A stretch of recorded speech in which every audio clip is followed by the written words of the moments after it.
Lacaniano Entrevista de hoje conversa com Antônio Quiné, que é psiquiatra, psicanalista, dramaturgo, doutor em filosofia, membro do Fórum do Campo Lacaniano do Rio de Janeiro, analista membro de escola da Escola de Psicanálise dos Fóruns do Campo Lacaniano, diretor da companhia Inconsciente em Cena e autor de vários livros de psicanálise e teatro.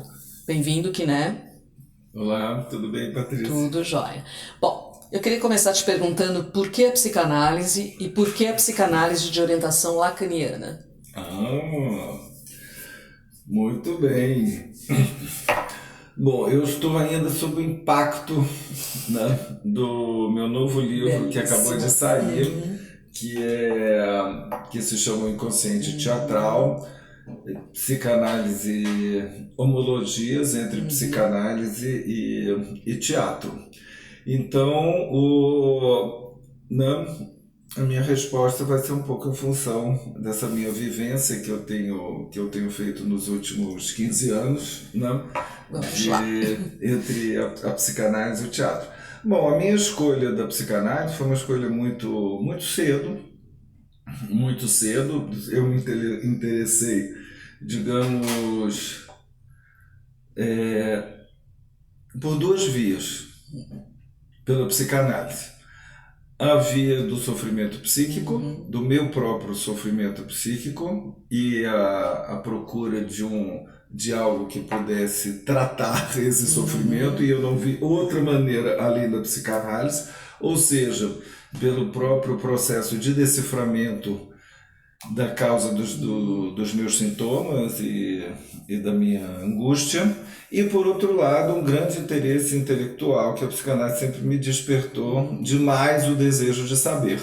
Então foi a partir desses dois vieses que eu, como estudante de medicina, eu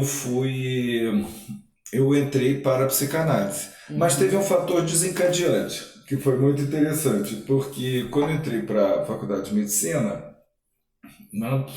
em 1971, eu me interessava pela clínica, mas muito rapidamente eu fui capturado pela fisiologia e comecei logo a fazer, a trabalhar como monitor de biofísica, pelo todo, digamos, o funcionamento matemático que se pode extrair da pesquisa científica na própria medicina, né?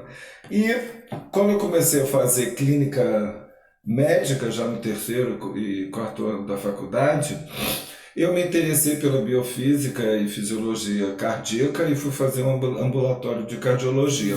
E lá, o que eu descubro? Que aproximadamente 80% dos pacientes que procuram a cardiologia não têm comprometimento físico dos seus sintomas. E que eu comecei a perceber que era tudo questão de uma somatização de processos psíquicos. Então foi isso um pouco o fator desencadeante que me fez, a partir dali, já me interessar, já mesmo antes de me formar em medicina, eu já frequentava cursos de psicanálise e tudo mais, antes mesmo de eu fazer a minha residência em psiquiatria, né? Então foi por aí que eu entrei para a psicanálise, e a psicanálise de cara que me interessou foi a lacaniana. Por quê? Porque todo mundo diz que Lacan é difícil, mas eu sempre entendi assim, que sortudo! Um entendimento assim, muito rápido. Eu acho que pela sofisticação e pela a própria formalização que a psicanálise lacaniana permite. E eu tive logo em seguida no Instituto de Psiquiatria, onde eu fiz o sexto ano e depois a residência, né, que era dominado pela psicanálise kleiniana. Eu achava aquilo tudo um grande delírio, na verdade, né? De eu sei o bom, sei o mal, que era tudo, e pênis para lá e pênis para cá, né? E quando eu vi em contraposição à psicanálise lacaniana, a sofisticação, né? Vai começar com a formulação do inconsciente estruturado como linguagem, né? E tudo mais, né? E uma ênfase muito mais no inconsciente do que nas fantasias imaginárias, foi realmente a minha escolha se afirmou na psicanálise lacaniana. Você acabou de lançar o livro, né, Inconsciente Teatral, Psicanálise, Teatro, Homologias, editado pela Atos e Divans, que marca aí mais uma faceta de Antônio Quiné, né, agora como editor. Então eu queria que você falasse um pouquinho desse trabalho, como foi a produção editorial e o que os leitores podem esperar deste livro. Bom, esse livro, ele é fruto de uma pesquisa que eu venho desenvolvendo há 15 anos, né? Digamos, é a pesquisa de um psicanalista no teatro. Então, a partir da minha experiência como psicanalista e como homem de teatro, né, que eu entrei primeiro como escrevendo peças, depois dirigindo, e até em algumas peças eu atuo, né, como ator, e a partir da minha experiência, né, como professor, e sempre, né, me interessei pela transmissão da psicanálise desde muito cedo. Desde muito cedo eu já comecei a dar aula, fazer conferência, participar de congressos e me interessar muito pela questão da transmissão da psicanálise, né? E aí a minha entrada no teatro foi no sentido de levar a psicanálise para o teatro. É como eu falo no início do livro, trata-se não de uma psicanálise aplicada ao teatro ou às obras de arte, mas uma psicanálise implicada no teatro. E, por outro lado, eu mostro o teatro implicado na psicanálise. A psicanálise é implicada no teatro porque desde cedo, desde Freud, ele foi no teatro, que ele foi uma das maiores fontes dele para construir a psicanálise. A começar com a própria peça de Sófocles, Édipo Rei, que não foi o mito que inspirou Freud, mas foi a peça de Sófocles e a versão de Sófocles, e o que o espectador dessa peça, né, sente e é afetado, né, ao ver seu inconsciente em cena nessa peça, ou seja, os desejos criminosos que Freud descobre no inconsciente, é o mesmo que está ali no palco em cena e que afeta o espectador, né? Os desejos que ele começou a descobrir, o que depois ele veio chamar o complexo de Édipo, a partir disso, do sujeito ver em cena o seu desejo de matar o pai e transar com a mãe, né? Então isso foi fundamental. O que Freud tomou emprestado com o termo de catarse de Aristóteles, né, que é a depuração dos afetos, principalmente o terror e a piedade, que Freud toma, né, para que a psicanálise é uma forma de você reviver naquela cena do consultório os seus conflitos e a tragédia pessoal. Além de tudo, o próprio conceito de conflito, nós encontramos isso num texto muito claro no Freud, de 1905. Ele toma da tragédia, né? Depois ele vai mostrar que na tragédia grega, né, o conflito era entre homens e os deuses, né? Na tragédia, e a partir da tragédia shakespeariana, né, é o conflito do homem consigo mesmo e com os outros no lar social, e tem também as tragédias sociais. Então a psicanálise pega o conceito de conflito do teatro. E tem outros também, o próprio conceito de cena. O conceito de cena é fundamental para a psicanálise, né? A cena traumática, a cena da fantasia, tudo que você faz em análise é você recordar ou transmitir e reviver cenas, sejam elas imaginadas, fantasiadas, vividas, relembradas ou inventadas, né? Então essa sucessão de cenas, né, que faz da psicanálise o divã um palco do inconsciente, e que fez, inclusive, Freud dar o primeiro nome do inconsciente de A Outra Cena, que a melhor tradução, que é Der andere Schauplatz, seria o outro palco, que é nesse outro palco, que é o inconsciente, onde desfilam as imagens do sonho. Isso para dar uma ideia do que é a psicanálise implicada no teatro, né? E eu venho desenvolvendo muito isso, a partir de Lacan também, o próprio conceito de laço teatral, de laço social, que ele mostra que todo laço social é um laço teatral, a partir do conceito do semblante, né? E eu mostro que o conceito do semblante nós podemos entendê-lo muito melhor, entende? a partir do teatro, o semblante como uma representação teatral, que mostra que não é absolutamente algo de falso, mas para que algo do teatro possa passar e fazer laço social com o espectador, precisa ter a verdade, como em cada laço social, né? E o próprio conceito de ato, que nós encontramos em Lacan, ele pode ser esclarecido também pelo ato teatral, que eu desenvolvo muito, né, que é você falar como se fosse um outro, representando um determinado papel, que é exatamente o que a gente faz nos laços sociais. Nós vamos mudando a nossa representação, o nosso semblante, conforme o laço com o outro. Então, eu pego desde Freud, com esses conceitos, que eu enumerei alguns, e Lacan também, né, mostrando como o teatro pode aportar, né, esclarecimentos para a psicanálise, como já o fez. E, por outro lado, como a psicanálise pode trazer para o teatro, né, uma série de, digamos, como dizer, pode desvendar uma série de mecanismos que o próprio teatro utiliza. Porque, como eu digo, todo o espetáculo é, de alguma forma, uma colocação em cena, uma mise-en-scène do inconsciente. E utiliza os mesmos recursos que o sonho, que a formação do sonho, né? Por exemplo, num sonho, você pode se projetar no futuro, pegando algo do passado com elementos do presente. Exatamente o que uma peça pode fazer. Então, você pode representar em 1 hora 100 anos, por exemplo, de história, entende? Ou você usa os próprios mecanismos da metáfora e da metonímia no teatro, como o sonho utiliza.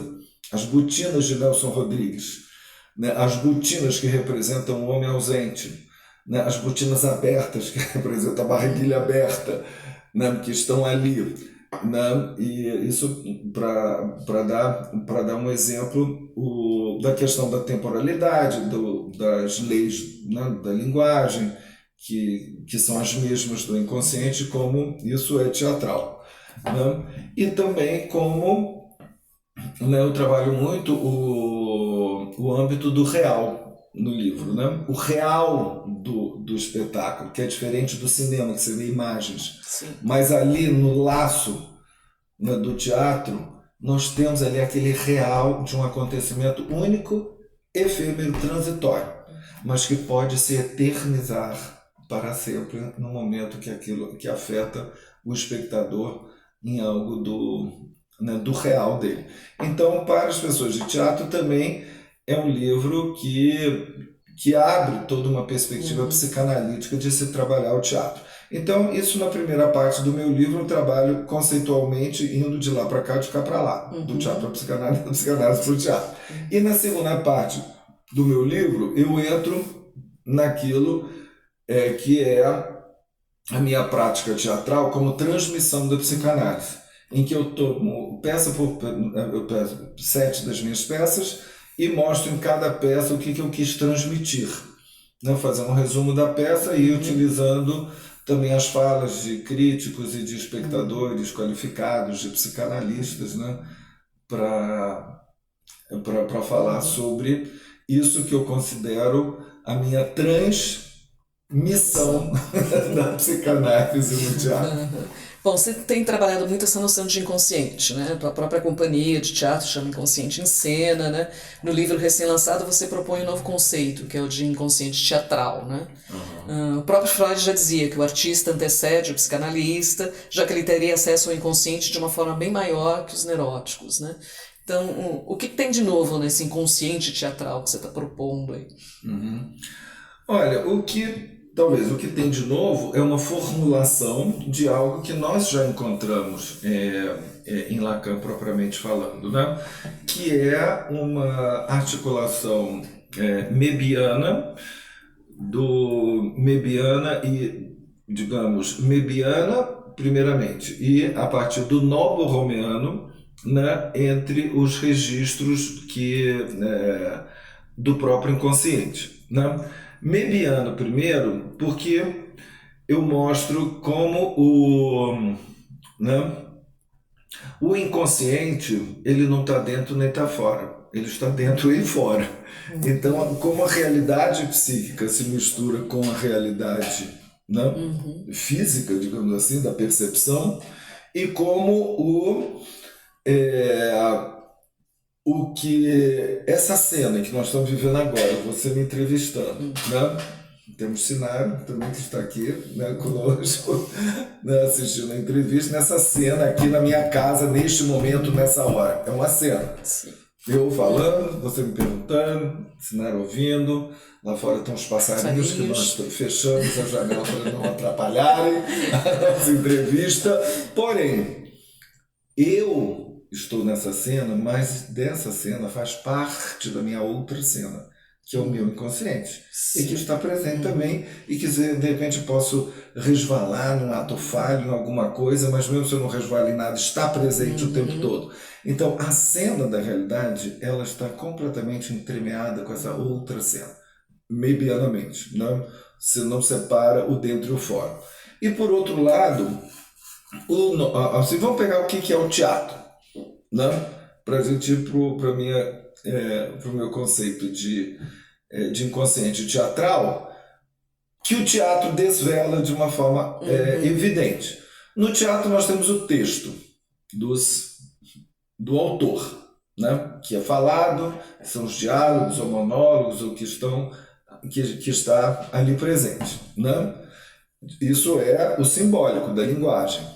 Nós temos a cena do espetáculo, daquilo que a gente vê, o som, a luz, a percepção do som, a luz, os atores se deslocando, o cenário, que é o espetáculo, que é o imaginário da cena, né? E temos o real. O que é o real? O real desenvolve de diversas maneiras para mostrar, inclusive, como esse conceito do real em Lacan. Primeiro, o conceito da presença, né? Que a própria presença do ator e do espectador, como dois corpos que estão ali presentes, né? Já é algo que um afeta o outro, né? Que tem a ver com a presença do analista também como algo do real, né? Que Lacan insiste muito sobre isso, né? Da presença, tem a ver, e eu desenvolvo também, a partir de Aristóteles e Freud, né? O que é o afeto do real do espectador durante um espetáculo teatral, que ele é afetado. Aristóteles descreveu terror e piedade para a tragédia. Mas nós podemos ter inúmeros afetos. Desejo, tesão, angústia, etc., entusiasmo, né? Que o Freud vai acentuar como gozo artístico não é apenas você entrar em depressão, ficar aterrorizado ou cheio de piedade. Tem algo que ultrapassa isso e dá um júbilo, que dá um gozo, no sentido, né, de um extremo prazer, que muitas vezes não vai sem angústia. Por isso que o gozo artístico, Freud descreve para além do princípio do prazer. Que você tem angústia, mas você, entende, curte, não frui, né, no espetáculo, que é uma forma de manifestação do real também. Outra manifestação do real é as pulsões em jogo que o teatro permite, como a pulsão escópica, o prazer de ver e ser visto, essa circularidade pulsional de ver um belo espetáculo, e a pulsão evocante da escuta também, das vozes, da melopeia, da linguagem, né? E da própria música em cena, né? E também eu uso o conceito de inconsciente real e la língua, né? Mostrando que o teatro é o próprio de la língua. Né? Da la língua, o que é? A musicalidade da fala, essa melopeia, né? Que é a melodia da palavra, que são os equívocos, que é a forma de dizer, né? Que é a própria enunciação. Então, esse aspecto do texto, do simbólico, do imaginário do espetáculo e do real, digamos, dos afetos e da presença, eles são borromeanamente ligados no espetáculo. E o teatro mostra o inconsciente em cena, porque isso acontece com o nosso inconsciente, que se manifesta no imaginário das cenas, vídeos, sonhos, fantasias, na linguagem, né, em La Língua e nos afetos. E são tão entremeados esses três registros, e lá no centrinho, como tem no Novo Romano, que Lacan, né, situa, tem ali o objeto A, o objeto causa de desejo, que aparece na circularidade da pulsão escópica e da pulsão invocante, e algo muito importante que o teatro permite e que está ali presente, que é despertar o desejo de saber, ali como causa, que desperta o desejo de saber, porque a arte é enigma, é mistério, entende? Não é uma arte totalmente desvelada, porque não existe, né? Porque senão o sujeito nem poderia querer saber alguma coisa, mas que está ali algo como um despertar. Fazendo agora uma rápida recapitulação das peças, né? De algumas das suas peças. Bela Açougueira, as variações freudianas, né? O próprio Freud, Hilde Freud, né? Eu tive com a Ana Vicentini há pouco tempo, né? E ela falou que para ela falou assim, foi uma imersão, né? Fazer do Museu do Freud. Ela falou assim, isso inclusive mudou a minha clínica, né? Como é que foi para você fazer Freud? Pois é, foi um grande desafio. Foi um grande desafio. E Ana Vicentini, né, essa psicanalista que mora em São Paulo e que foi atriz, né, e ela teve em Nova York, em Londres, viveu muito tempo lá, fez teatro também, e foi ela que me apresentou a Hilda Doolittle e o texto da análise de Hilda Doolittle com Freud. E aí eu tive um convite do Freud Museum, né, de Londres, para fazer uma performance lá, e aí eu escrevi essa peça baseado no texto de Hilda, e eu fiz o Freud, né, Vicentino fez o papel de Hilda, né? Então, para mim, foi assim, meu Deus do céu, como é que eu vou fazer isso? Né? Como é que eu vou representar Freud? Então, a minha primeira tendência foi, né, que é muito frequente no teatro, foi entrar no clichê freudiano, no clichê do Freud. Clichê do Freud, que é aquele cara do charuto que faz aquelas poses das fotos, né? Todas as fotos, não tem nenhuma foto de Freud que é natural. Nenhuma. Elas são absolutamente posadas. Ele não se deixava fotografar assim, ele está... Algumas fotos que vazaram depois, entende? Ele jamais teria aceito. Ele posava porque ele queria ter uma determinada imagem retratada para a posteridade. Então nós temos imagens muito clichês, né? Poucas imagens que temos do Freud e muito clichês, né? Com seu charuto e tal. Então a minha tendência foi entrar por aí, que logo abandonei, que não era por aí, e fui pouco a pouco aprendendo uma coisa, né, com o teatro e que a psicanálise nos traz também, que é o seguinte, e que está desde a definição de Aristóteles, quando ele diz que a tragédia é a representação de uma ação feita por um herói, tarará, tarará. Eu só queria pegar isso da representação de uma ação. Foi assim, eu não vou fazer o Freud, eu vou representar os atos de Freud, como eu, Antônio Quiné, faria se fosse o Freud naquele momento. Então, o que eu fiz? Eu abandonei qualquer perspectiva de fazer um perfil psicológico do Freud, mas de fazer assim, é o Freud da Hilda Doolittle, então pegando algumas coisas e interpretando, né, o que eu achei de outras coisas, eu fui traçando esse retrato do que Freud fazia. Então eu me preocupei muito mais, né, fazer os atos de Freud do que traçar um perfil psicológico. E isso foi muito interessante, porque eu aprendi muita coisa, inclusive sobre psicanálise, de como Freud trabalhava. Muito legal. Bom, vamos falar agora um pouquinho de política, né? Bom, a psicanálise ela tem sido cada vez mais convocada a dar respostas às questões contemporâneas, né? A que você atribui isso e como pensar a psicanálise no laço social? É muito interessante isso que você está dizendo, porque isso que você está chamando de convocação da psicanálise acontece mais aqui do que em outros lugares, né? Porque os psicanalistas, né, e muitos da nossa escola, inclusive, né, da nossa escola, a Escola de Psicanálise dos Fóruns do Campo Lacaniano, tem se posicionado muito e levado a psicanálise para uma tentativa de entendimento das coisas, né? Dessas loucuras que nós estamos vivendo, né?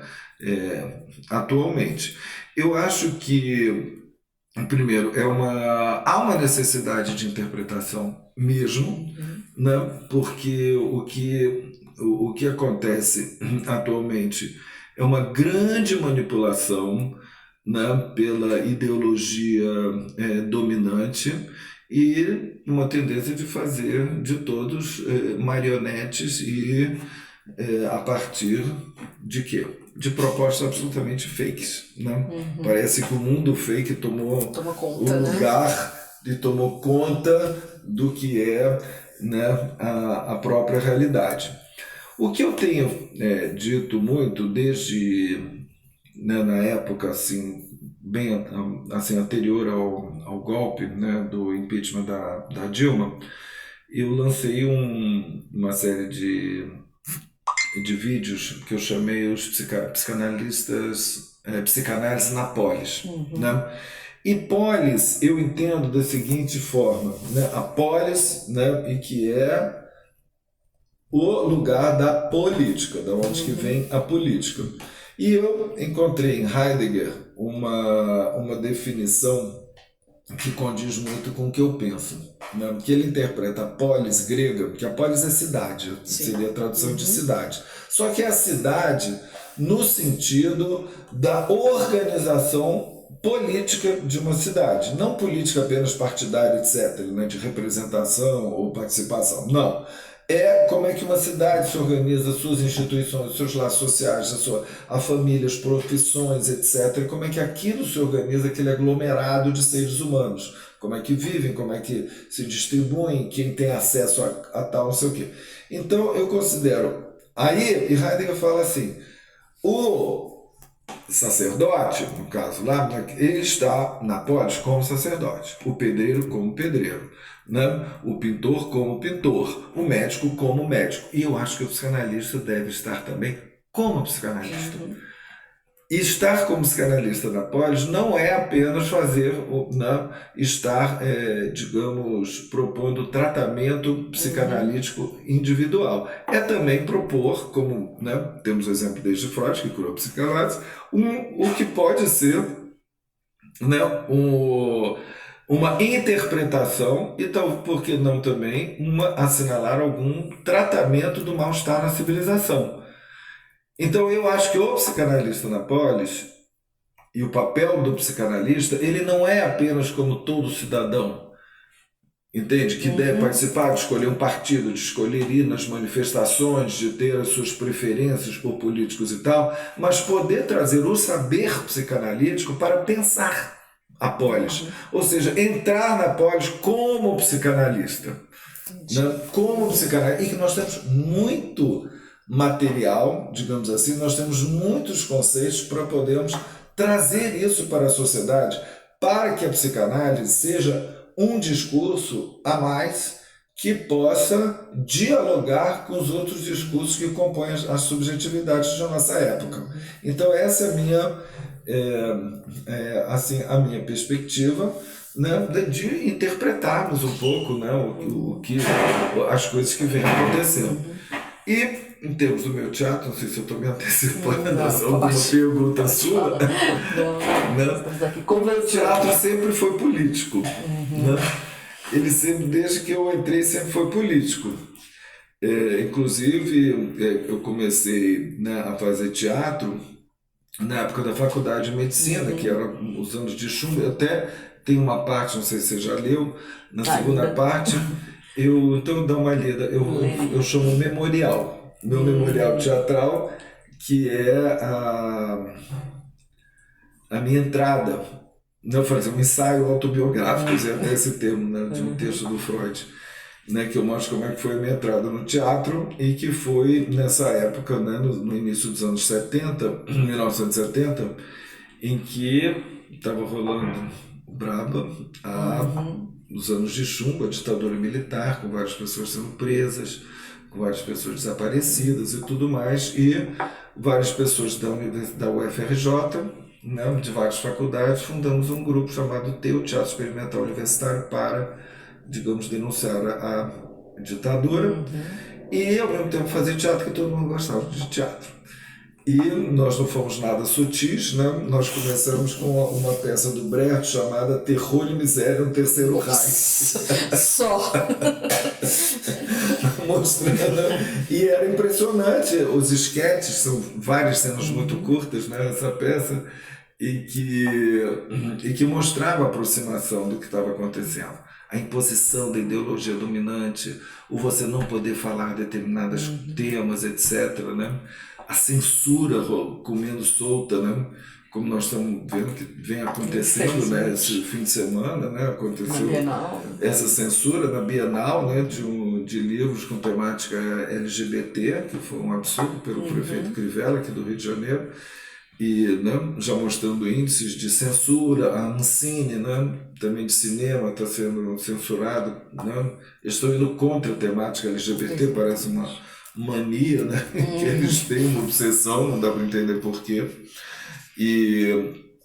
Mas então, meu teatro, eu comecei a fazer teatro político, depois eu larguei, e muito tempo depois, quando eu voltei, né, tem esse objetivo meu de levar a psicanálise, mas sempre tem também um viés de crítica política, né, nas minhas peças, de alguma forma. A própria Hilde Freud, né, mostra a psicanálise durante o nazismo. Sim.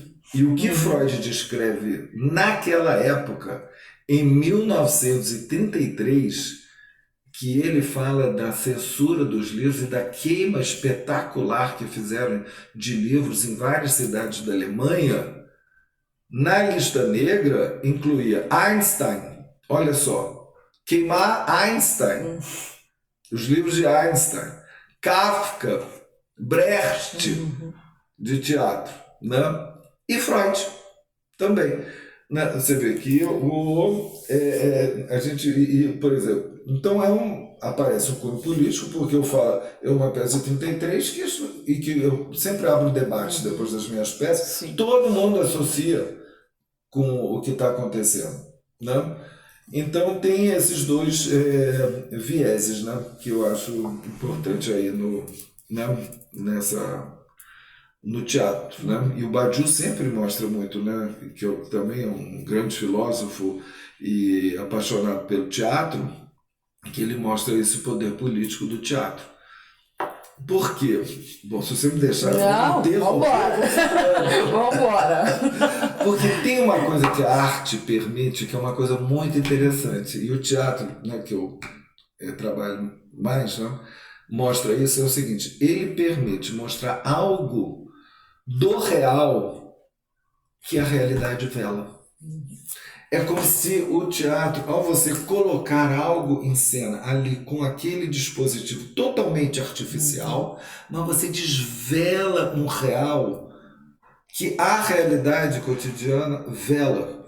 Você é capaz de passar, indo para o teatro, por uma mulher na rua, jogada na rua, moradora de rua, amamentando seu filho, né? Ou com o filho assim nas mãos, você não sabe se ele está vivo ou morto, pode estar dormindo ou morto, e não se emocionar. Mas se você ver essa mesma cena no teatro, você vai chorar, se emocionar, você vai querer fazer alguma coisa, não sei o quê, e sair do teatro você vai poder enxergar. Então tem alguma coisa assim de rasgar esse véu de Maia, né, como os filósofos chamam a realidade, e poder mostrar algo aí do real. É a própria subversão, né? Que a gente encontra tanto na arte como na psicanálise. Né? Exatamente. Então, essa coisa da subversão, não é muito bem lembrado, a gente vê, né, que o teatro e a psicanálise permitem.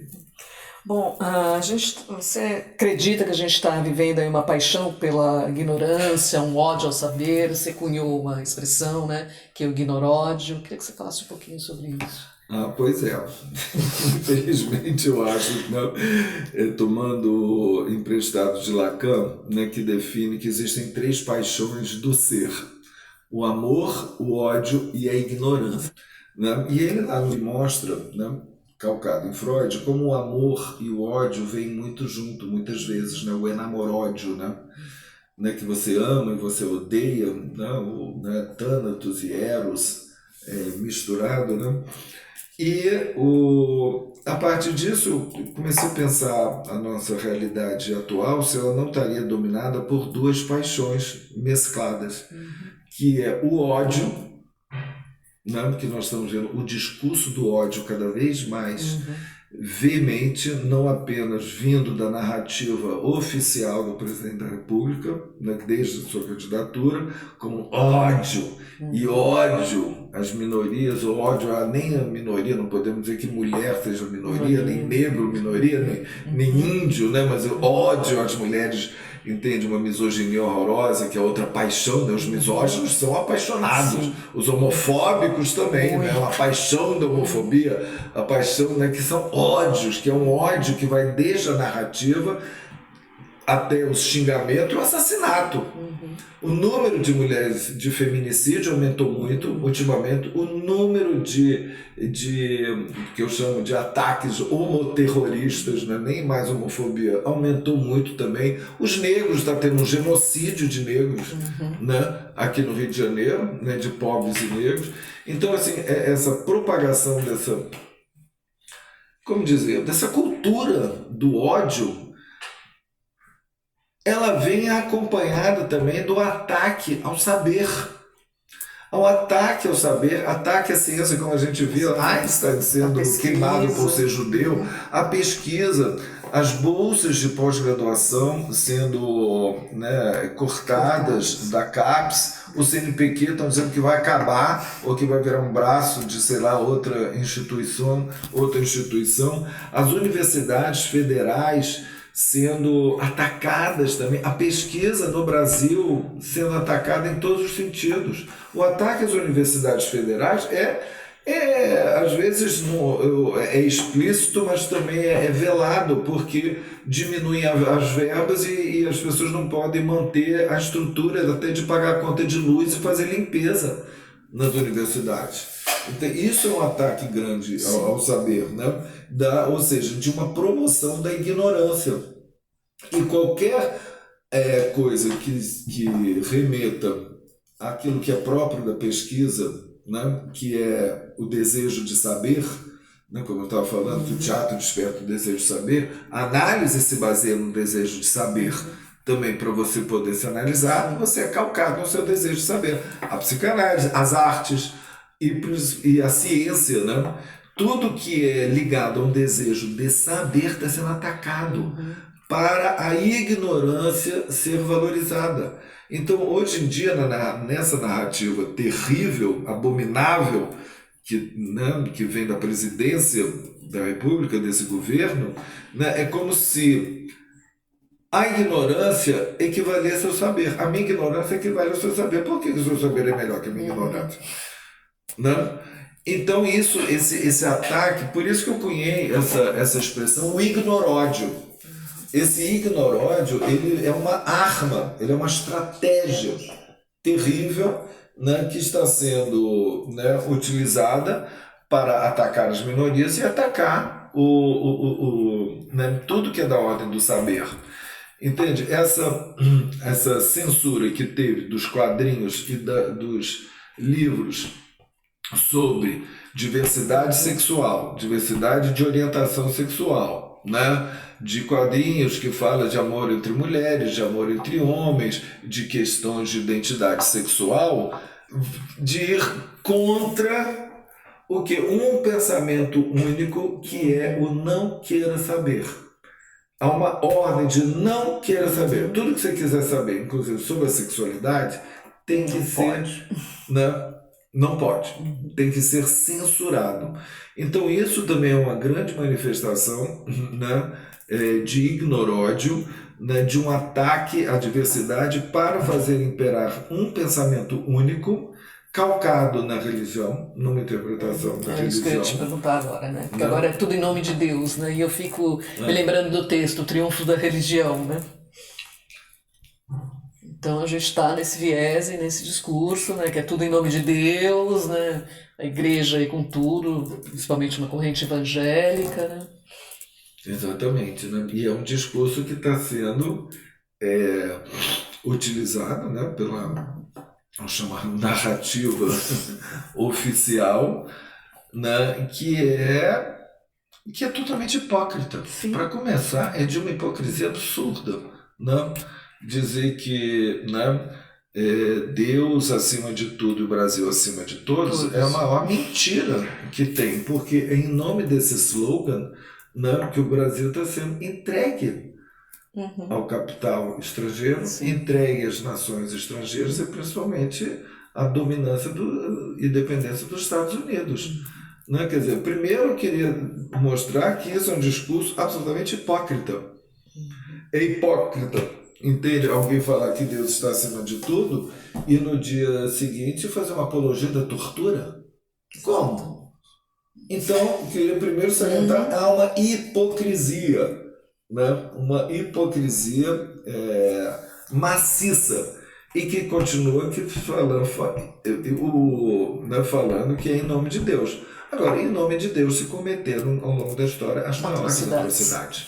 A começar pelas cruzadas, né? Que foi uma matança generalizada, a própria Inquisição também, na Idade Média, foi uma matança generalizada, né? Se via bruxas e bruxos aonde interessava para a igreja, né? E por que não pensar no próprio processo de evangelização? Sim. O processo de evangelização, né? De todas, né?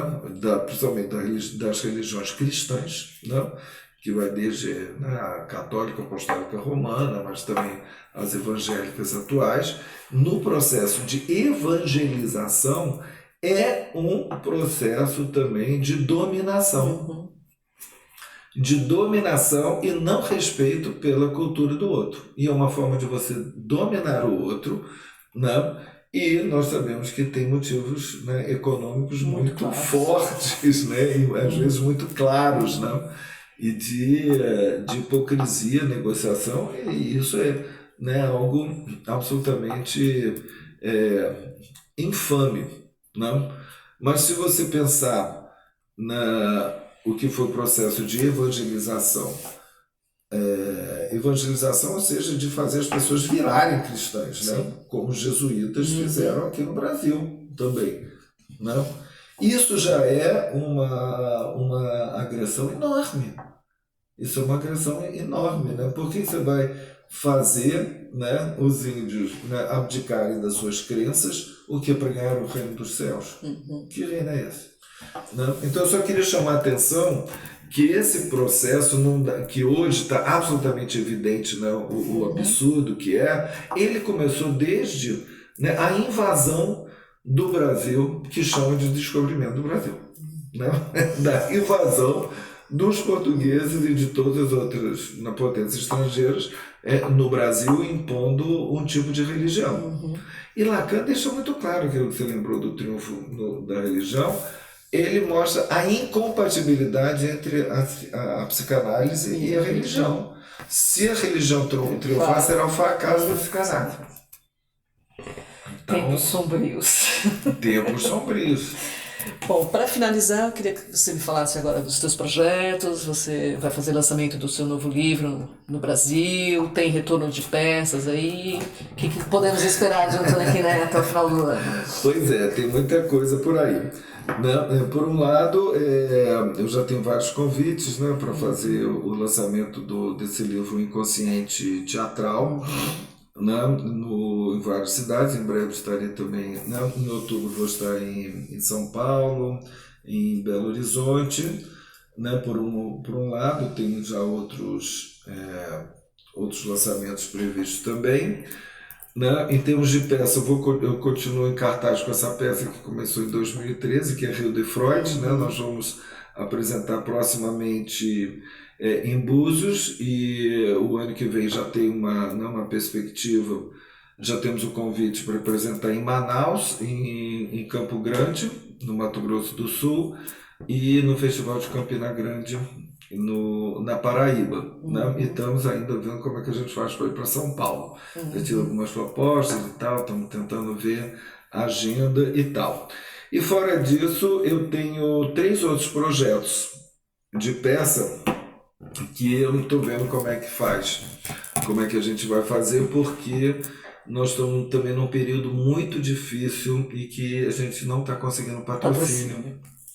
Eu sempre consegui patrocínio através da Lei Rouanet, não tudo quanto eu pedi, sempre tive que pôr, né, alguma coisa e tal, mas era uma grande, né, ajuda. E de uns tempos para cá, as empresas estão recuando muito, né, na utilização de Lei Rouanet, ou então estão patrocinando muito esporte ou shows, né? E realmente houve um esvaziamento muito grande de editais para o teatro e de patrocínio também, né? Eu digo teatro a nível municipal, estadual e federal.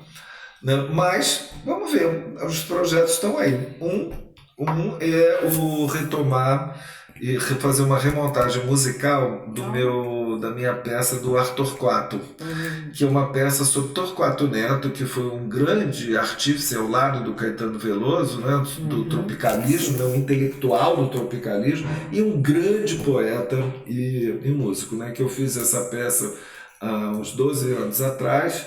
E agora eu estou querendo voltar, utilizando todas as músicas da Tropicália, e é uma peça que se passou, né, que a Tropicália é uma resposta à ditadura militar. Olha a política, né? Aí, novamente. Aí a questão da política, e essa peça, em termos de psicanálise, eu mostro justamente essa realidade mediana que o Torquato Neto, ele era ao mesmo tempo um poeta e jornalista. E ele entrou, e a psicose dele era um inconsciente a céu aberto, usava, isso que é uma coisa extraordinária, ele denunciava a paranoia ambiente, a paranoia de Estado que estava acontecendo, o estado de paranoia junto com a psicose dele. Então a peça mostra isso, o inconsciente a céu aberto, e a paranoização, entende, do sujeito e da sociedade. Não o coloca como um mártir, um sacrificado da sociedade, como Arthur se dizia, ou como colocaram Arthur. Não, ele é o nosso Arthur, de alguma forma, porque ele usa também um trabalho de fragmentação da linguagem muito parecido com Arthur, por isso que Arthur IV tem um pouco a ver com Arthur. E eu queria trazer todas as músicas muito lindas, né, da Tropicália, que são músicas de resistência. Né? Então isso é uma peça, né? Isso é um projeto. O outro projeto, né, que eu até montei recentemente, não sei se você estava ensinando, uma leitura dramatizada, né, 2 anos atrás, né, dessa peça. A outra também, talvez você tenha visto, também fez uma primeira montagem, é o Cabaré Transversões. Isso eu não vi. Que foi no simpósio interamericano aqui sobre sexuação e identidade. Né, que é, sob a forma de um cabaré também musical, também musical ultimamente. A gente precisa, mais do que nunca. E que é, sob a forma de um cabaré, com pianista e tal, sob a forma de um cabaré, são vários esquetes, mas que mostra a transição de 2 meninos que viraram meninas e 2 meninas que viraram meninos, entremeados assim de canções super conhecidas, mas com uma versão gay. Uma versão trans, como eu chamo de canções tipo Garota de Ipanema, uma menina cantando para outra e tal, e vai por aí afora. Strangers in the Night, são 2 caras se pegando numa noite no aterro do Flamengo, coisa assim, tá entendendo? Ao mesmo tempo é uma coisa engraçada e mostra também o drama das transições entremeadas por essas transições, o problema com as famílias, no laço social na escola, né, dessas mudanças de identidade de gênero. E a outra peça, que eu estou achando que essa aqui talvez, né, que eu ainda estou escrevendo, estou montando, já fiz uma primeira leitura, é sobre James Joyce. James Joyce, que eu estou chamando, que é um nome em inglês, que chama Joyce's Voices and Noises. Que é uma peça bilíngue e que ela é falada em português e com ecos de inglês e que vai trazendo também toda a questão da musicalidade da língua e o que Joyce fez com a língua, né? E também acaba sendo uma peça política, porque eu vou trabalhar o retrato de um artista quando jovem, em que é o processo dele de rompimento com a família, a igreja e a Irlanda. Então esse rompimento, que mostra assim, esse rompimento dessas figuras alienantes do grande outro, né? Coisa que aponta muito para o que está acontecendo aqui. E como ele usa assim, esse termo, como a religião pode ser uma forja para a pessoa. E ele vai mostrar, né, pelo menos na minha interpretação, com essa forja que a religião e a mitologia cristã deu para ele, que ele foi, né, educado lá com os jesuítas, é como se ele esvaziasse o conteúdo e fizesse dessa forja a sua arte. Que ele vai moldar toda a sua arte a partir de uma forja mais esvaziada do conteúdo religioso. Então é muito interessante mostrar assim o desabrochamento do artista, que na verdade somos todos nós, porque eu acho que dá para identificar, nós somos seres para a arte, né? Como eu mostro no meu livro, nós somos seres para o teatro. No desabrochamento do artista, ele rompe com o outro alienante. O grande outro da família, o grande outro da religião, o grande outro da ideologia dominante. Bom, trabalho aí pela frente não falta. Não falta. Bom, queria te agradecer muitíssimo pela generosidade, pela disponibilidade de sempre. Vamos pensar algumas aulas de espetáculos, fica aqui o convite para a gente retomar a parceria e muito obrigada mesmo, adorei. Tá bom, obrigado a você e até a próxima. Até!